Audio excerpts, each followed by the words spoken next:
तो हेलो दोस्तों, जी आया हूँ। वेलकम, स्वागत करते हैं आपका इस नई वीडियो में, जिसमें कि आप सुनने वाले हैं अरेबियन नाइट्स से रिलेटेड टोटल सारी इसकी वीडियोस। जो भी कहानी अरेबियन नाइट्स में लिखी गई है, ये फ़ारसी में लिखी गई थी बुक। ये एक फिक्शनल स्टोरी है। तो जो सबसे पहली कहानी है, उस कहानी से शुरुआत करते हैं जहाँ से ये सारी कहानियों का तांता जुड़ा है। आज की जो स्टोरी है वो बेसिकली जुड़ी है फ़ारस शहर से, जो कि हिंदुस्तान और चीन के करीबी था। चीन और हिंदुस्तान दोनों पर ही उसका राज था। तो जो फ़ारस के बादशाह थे वो काफ़ी नेक दिल, न्यायप्रिय और काफ़ी होशियार इंसान थे। उनके दो बेटे थे। बड़े बेटे का नाम जिसमें कि शहरयार और छोटे बेटे का नाम था शाहजहाँ। शाहजहाँ और शहरयार दोनों एक दूसरे से बहुत प्यार किया करते थे। आपस में भाईचारा बहुत था इन दोनों का। दोनों ही एक दूसरे को बहुत पसंद किया करते थे। कुछ टाइम बाद बादशाह का देहांत हो जाता है, वो मर जाते हैं। तो उसके बाद जो सबसे बड़े बेटे शहरयार हैं, उनकी बारी आती है कि वो गद्दी पर बैठें। शहरयार बेसिकली बड़ा बेटा था, तो उसका हक बनता था कि वो ही गद्दी पर बैठे। उसके बाद शहरयार जब राजा बना, अपनी सल्तनत को देखने लगा। उसके बाद उसे ख्याल आया कि अब मैं अपने छोटे भाई को भी कामयाब करूं या किसी और देश में उसका राज्य स्थापित करूं। शाहजहाँ ने तातार देश का सबसे बड़ा शहर समरकंद उसको पसंद किया और उसे अपनी राजधानी बनाया। जब वह राजपाट के लिए अपने शहर चला गया, अपनी राजधानी चला गया, तो दोनों भाई अपने कार्य अच्छे तरीके से निभा रहे थे, अपने दोनों प्रजा को संभाल रहे थे। उसके बाद जब 10 वर्ष निकल गए, करीब 10 साल बाद उन्होंने एक दूसरे से मिलने की सोची। तो जो शहरयार था उसने अपने भाई से मिलने की इच्छा जताई और अपने मंत्रियों को बुलाया। जब मंत्री हाजिर हुए, उनसे पैगाम ले जाने के लिए कहा कि जाओ मेरे भाई के पास पैगाम लेके जाओ, और उसके बाद उसे मेरा पैगाम देना और उससे कहना कि मैंने उसे याद किया है। ऐसा ही हुआ। शाम तक सारी तैयारियां हो चुकी थी सफ़र के लिए। मंत्री सारे निकल चुके थे। अब रास्ते में चलते चलते उन्हें कई दिन का रास्ता तय करना था। सफ़र तय हुआ। राजधानी के जब करीब पहुंचने लगे, तातार शहर के, तो उसके बाद शाहजहाँ को भी इस चीज़ की खबर मिल गई। जब खबर मिली तो शाहजहाँ बहुत खुश हुआ कि मेरे भाई की तरफ से पैगाम आ रहा है, बादशाह की तरफ से पैगाम आ रहा है। तो उसने भी अपने मंत्रियों को और अपने वज़ीर को हुक्म दिया कि जाओ शहर के बाहर ही ख़ैमे लगाओ और उन्हें वहीं रोको। हम वहीं उनका इस्तकबाल करेंगे और अच्छे तरीके से उनसे वेलकम करेंगे। तो आज्ञा का पालन किया गया। ऐसा ही हुआ। सारे खेमे लग चुके थे जब तक यहाँ से शहरयार के निकले हुए मंत्री भी खेमे तक पहुँच गए थे। जब शाहजहाँ ने शहरयार के वज़ीर को देखा तो दोनों बहुत खुश हुए। दोनों अच्छे तरीके से गले मिले और एक दूसरे से बातें करने लगे। उनसे पैगाम सुना गया। पैगाम में था कि मेरे भाई को याद किया है बादशाह ने। तो ऐसा ही हुआ। जब शाहजहाँ ने पैगाम लिया, पैगाम लेने के बाद उन्होंने कहा कि ठीक है, मैं अपने भाई की बात नहीं टाल सकता, आखिर वो बादशाह है। तो उन्होंने कहा कि आप यहीं इस खेमे में ही रुकिए। उसके बाद 10 दिन के बाद हम यहाँ से निकलेंगे अपने भाई के लिए। इस 10 दिन के बीच में शाहजहाँ ने अपने जो भी कार्य थे उन्हें निपटा दिया। जो भी मंत्रियों को सौंपना था कार्य, वो सौंप कर अपने खेमे में वापस लौट गए। 10वें दिन की रात थी, यानी सुबह उन्हें निकलना था सफ़र के लिए, शहरयार से मिलने के लिए। तो शाहजहाँ ने सोचा कि एक बार मैं अपनी बीवी से और मिल के आ जाऊँ। वो अपनी बेगम से मिल के आए थे, फिर भी रात के टाइम उनका दिल किया कि मैं चुपचाप जाकर अपनी बेगम से मिलाऊँ। यही सोचकर वो चुपचाप कपड़े बदल कर अपने महल में चोर दरवाजे से घुसे। और जब वो अपने कमरे के पास पहुँचे, शाही कमरा जो उनका था, वहाँ देखा उनकी बीवी सो रही थी। उन्होंने जब गौर से देखा तो उनकी बीवी अकेले नहीं सो रही थी, उनके साथ कोई और भी सो रहा था। उन्हें देख के उनके पैरों तले ज़मीन खिसक गई। उन्होंने सोचा कि कुछ देर के लिए तो शायद मुझे धोखा हुआ है, मैं ज़रा पास जाके देखता हूँ कि ये क्या माजरा है, कहीं मुझे इल्यूज़न तो नहीं हुआ। दूर से देखने में लग रहा हो कि कोई और भी लेटा है। जब उन्होंने पास गए, दबे पाँव देखा तो उनके साथ, उनकी बीवी के साथ एक हबशी गुलाम था उन्हीं का, महल में जो काम किया करता था। वो दोनों सो रहे थे। ये देखकर वो आग बबूला हो गए। शाहजहाँ ने तुरंत अपनी तलवार निकाली और दोनों की गर्दन वहीं काट दी। जब दोनों की गर्दन काट दी, दोनों की डेड बॉडी पड़ी थी। उन दोनों की डेड बॉडी उठाई और महल की खिड़की के पीछे वाली खिड़की से उन दोनों की लाशों को गड्ढे में डाल दिया। और उसके बाद अपना ज़रा सा मुँह लेकर, दुखी दिल लेकर वापस खेमे में आ गए चुपचाप।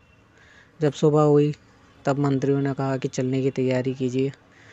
जब चलने की तैयारी की गई तो शाहजहाँ ने किसी से कोई बात नहीं की। ऐसे ही पूरा रास्ता तय हो गया, पूरा सफ़र तय हो गया, लेकिन शाहजहाँ ने किसी से कोई बात नहीं की। मंत्रियों ने पूछने की कोशिश की, क्या बात है, आप थोड़ा उदास लग रहे हैं, लेकिन जब आपके पास पैगाम आया था तो आप बहुत ही खुश रहे।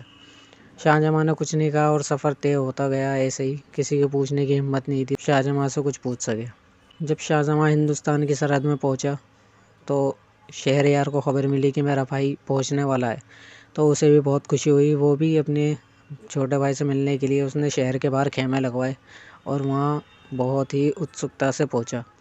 पूरे शहर में त्यौहार का माहौल था कि छोटा भाई 10 साल बाद अपने शहर वापस आया था, इसलिए शहरयार ने बहुत ही शानदार वेलकम किया। इस वेलकम के बाद दोनों भाई महल गए।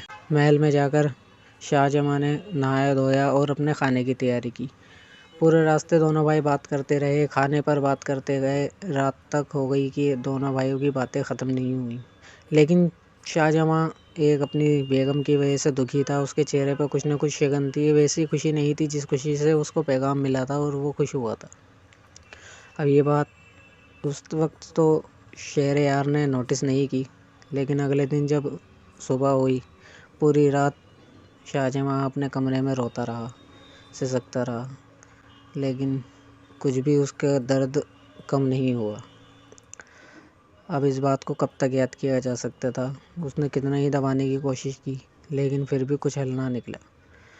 जब सुबह होती है तो शहरयार मिलता है शाहजहाँ से, पूछता है कि भाई आज क्या करने का इरादा है, तुम इतने सालों बाद यहाँ पर आए हो, सभी तुमसे मिलना चाहते हैं और सभी खुश हैं। पूरे शहर में त्यौहार का ऐलान कर दिया गया है, सभी त्यौहार मना रहे हैं, पूरी राजधानी तुम्हारे लिए सजी है, तुम्हारे वेलकम के लिए सजी है।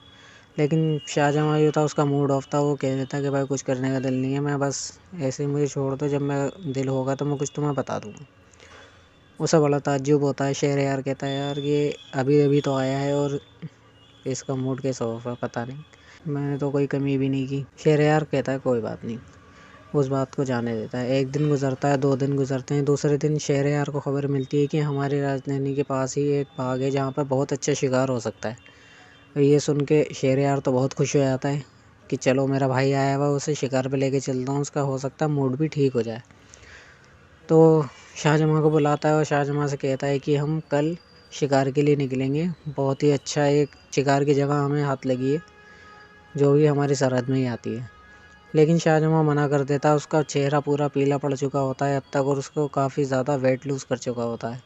अब ये हालत देख के उसको उसके भाई जो कि शहरयार था, शहरयार को काफ़ी दुख होता है कि यार मैंने इसे क्यों बुला लिया, इसको इतनी चिंता खाई जा रही है अपनी पब्लिक की, अपनी बीवी की, पता नहीं किस चीज़ की चिंता है जो इसे खाई जा रही है। जब से आया है, जब से मूड ही ऑफ है, अच्छा होता था मैं इसे बुलाता ही नहीं अगर ऐसी कोई बात थी तो। वो कहता है कि भाई तुम जाओ, मैं यहीं रुकूँगा और तुम्हें शिकार करना तो करो, जब मेरा मूड होगा जब मैं कर लूँगा जो मुझे करना होगा। शहरयार भी ज़्यादा ज़ोर नहीं देता, उसे कहता है कि ठीक है, जब तुम्हारी तबीयत ठीक हो, जब जैसा तुम्हें करना चाहो वैसा कर लेना, मैं जाता हूँ शिकार पे और आके तुमसे मिलता हूँ 2 दिन बाद। ऐसा ही होता है। शहरयार की तैयारी हो चुकी होती हैं, वो दोनों निकल चुके होते हैं, लेकिन जो शाहजहाँ था वो अपने कमरे में आकर पूरी रात रोता रहता है और बस रोता ही रहता है। पूरी रात रोने के बाद, गम मनाने के बाद वो उठकर खिड़की पर जाता है। जब आधी रात का वक्त हो चुका होता है, बादशाह भी निकल चुका होता है, तो वो देखता है कि जो कि महल का एक चोर दरवाज़ा है, वहाँ कुछ हलचल हो रही है। जब वो गौर से देखता है चोर दरवाज़े को, जब चोर दरवाज़ा खुलता है तो उसमें से 20 लोग निकलते हैं जो कि गुलाम लग रहे थे और उनमें रानी भी होती है एक, यानी 20 लोग 21वीं रानी।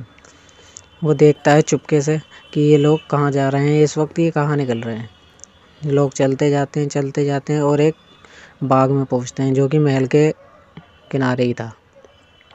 जब बाग में पहुंचते हैं, सब अपने अपने चेहरे जब खोलते हैं, रोशनी में पता चलता है तो कि उनमें से 10 दासियाँ थी और 10 दास थे, यानी 10 मर्द थे, 10 औरतें थी और 11वीं औरत ये रानी थी। सब अपनी अपनी तैयारियां शुरू करते हैं पार्टी की। वो पार्टी करने आया, आप समझ सकते हैं कौन सी पार्टी करने आया। रानी भी आवाज़ लगाती है मसूद, यानी किसी को बुला रही थी। मसूद जैसे ही नाम लिया जाता है वैसे ही एक हबशी, लंबा चौड़ा हबशी पेड़ से कूदकर नीचे उतरता है और रानी को बाहों में ले लेता है। फिर उसके बाद पार्टी शुरू होती है। शाहजहाँ पूरी रात ये सब देखता रहता है और सोचता है कि इतना ताकतवर मेरा भाई, इतनी ताकतवर सल्तनत लेकर बैठा है, लेकिन फिर भी ये दुष्कर्म नहीं रोक सकता। आखिर मेरा गम भी तो ऐसा ही था, लेकिन मेरा भाई तुमसे ज़्यादा दुखी है। उसके बाद ये सब सोच के, ये सब देखने के बाद उसका गम छूमंतर हो जाता है। और जब राजा आता है तो शाहजहाँ उससे बात करता है। अब क्या बात करता है, क्या पता चलता है, रानी के साथ क्या होगा, उन दासियों के साथ क्या होगा, मसूद का क्या होगा, ये देखेंगे नेक्स्ट एपिसोड में। तब तक के लिए take care and bye bye. और प्लीज़ चैनल को सब्सक्राइब कर लो ताकि नेक्स्ट वीडियो का पार्ट आपको जल्दी से जल्दी मिल जाए।